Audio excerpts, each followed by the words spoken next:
there's a silent pandemic. It's been affecting communities. It's been affecting people in hospitals. And it might even be inside you, and you don't even know it.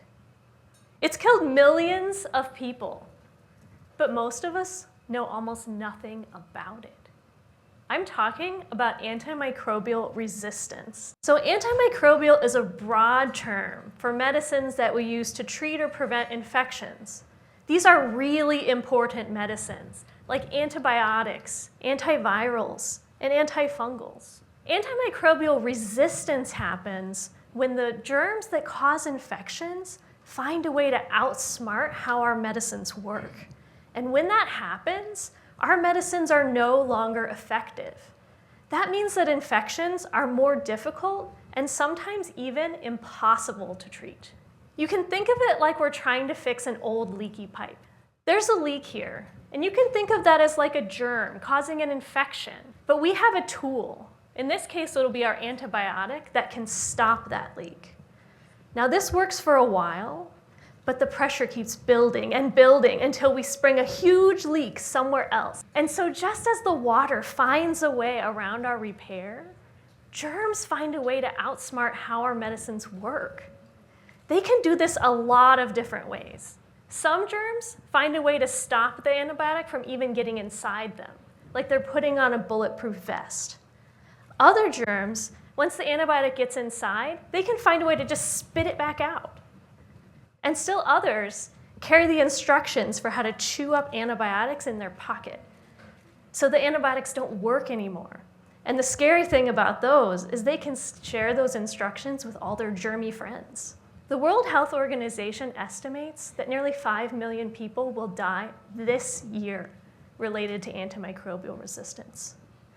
That's more people dying from germs that don't respond to normal medicines than the number of people dying from colon cancer, lung cancer, and breast cancer combined. And it's increasing. By 2050, we expect that number to reach 8 million people per year. If we add that up over the next 25 years, that's 170 million deaths associated with antimicrobial resistance. To put that in perspective, that's nearly half the current US population. This is my patient. We'll call him Alex. Alex is an active grandpa, but in 2024, he had a severe heart attack. It was so severe that he had to be put on a special form of life support called ECMO, which uses external tubes and machines to put oxygen in the blood when the heart's not working well. Now, he amazingly survived. And even after a month in the hospital, finally, he was ready. He was discharged to start his rehabilitation so he could get back home. But he developed a fever.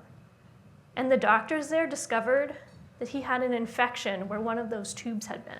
And it didn't respond to normal antibiotics because it was resistant. So he had to go back to the hospital to get more powerful antibiotics and surgery to clear away that infection. And that set him back by several months on his journey to get back home.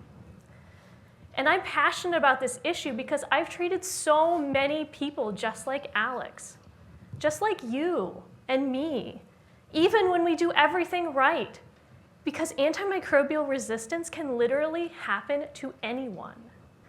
So for this, I need a volunteer. Don't all jump.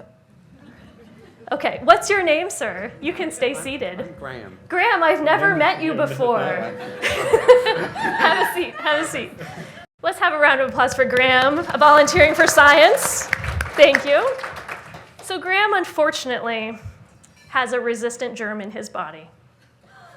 Graham, how on earth did this happen? You put me in a nursing home. No, I didn't put you in a nursing home. But that could do it. So germs can live silently in the body for a long time.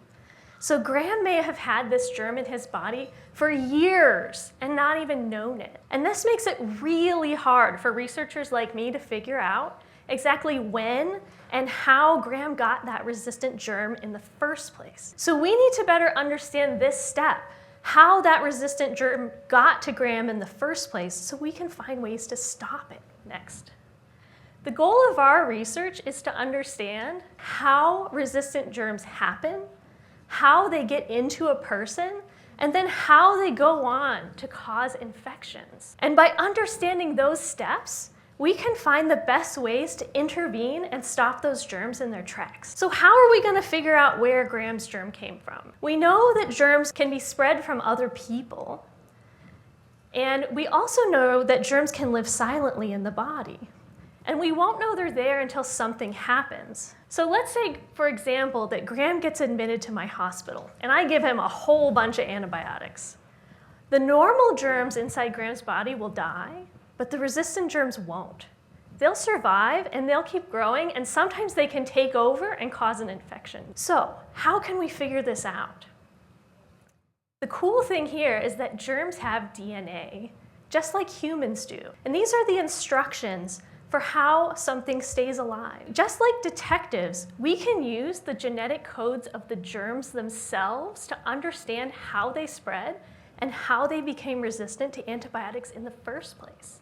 So every time a germ makes a copy of its genetic code, it might make a mistake. This happens when the germ accidentally substitutes the wrong letter in the genetic code in the copy. And we can find those mutations just by looking at the code itself. And the really cool thing about this is that this is like a unique fingerprint for each germ. And just like detectives, we can use that unique fingerprint to understand exactly where Graham's germ came from. So I need a second volunteer. Don't all fall over yourselves. What's your name? Phoenix. Phoenix. Round of applause for Phoenix. Thank you for volunteering for science. Okay, so we know that Phoenix also has a resistant germ in her body. I don't know what's happening in this room. But we want to know if Phoenix and Graham share the same kind of germ. So how can we do that? Let's put on our detective hats and figure it out. What we're going to do is we're going to line up those genetic codes and we're going to look and see, are they similar? And my golly, they are. There's only 2 different letters in those genetic codes. And so from this, we know that Phoenix and Graham have germs that are closely related. Now that means that Phoenix and Graham could have spread their germs to each other, or Phoenix and Graham could have gotten their germs from the same place. So we need to do some investigating to figure out what happened so that we can stop that from happening to anybody else. Now let's throw a third germ into the mix. I'm going to spare all of you, and this germ we'll say is from me, and I want to know if my resistant germ came from Graham or Phoenix. So we'll do the same thing. We are detectives. We check the letters. We see there's not very many that are similar between them. And so we know that my germ is not closely related to Graham and Phoenix's germ. And that means that Graham and Phoenix didn't spread their germs to me. And I'm really happy about that. Okay, so how does this help us? So by putting on our detective hats and looking at the genetic code like we just did, we can understand how resistant germs are happening in our hospital. To test this, we checked the patients in our intensive care unit every day for resistant germs so we could understand exactly when they got that resistant germ. Then we took the DNA code from all those germs and we compared them to each other like we just did. Now, if we find that there are germs that are very closely related, then we know there could be spread of those germs in our hospital. We need to do some investigating to figure out what's happening. Are people doing a good enough job washing their hands? Are we doing a good enough job cleaning the environment? Or is there something in the hospital itself that's spreading germs to multiple people? We have to figure that out so we can stop that from happening. Now, if we find that the germs are not related, we need something totally different in this case, right? The germ's already there. What we really need to do is understand how do we keep someone like Graham healthy so that if he gets those antibiotics or we do treatments to him, that he doesn't get sick from that germ. By understanding these different paths to how resistant germs happen, we can find the best ways to stop them and make healthcare safer for everyone. So I hope I've convinced you that antimicrobial resistance is a huge problem. It threatens everything we have in modern medicine.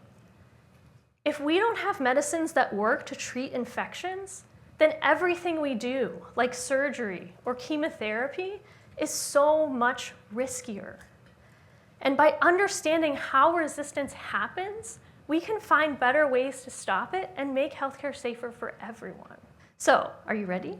Let's get loud. I put a QR code here for you so you can contact your elected representatives and let them know that this matters to you.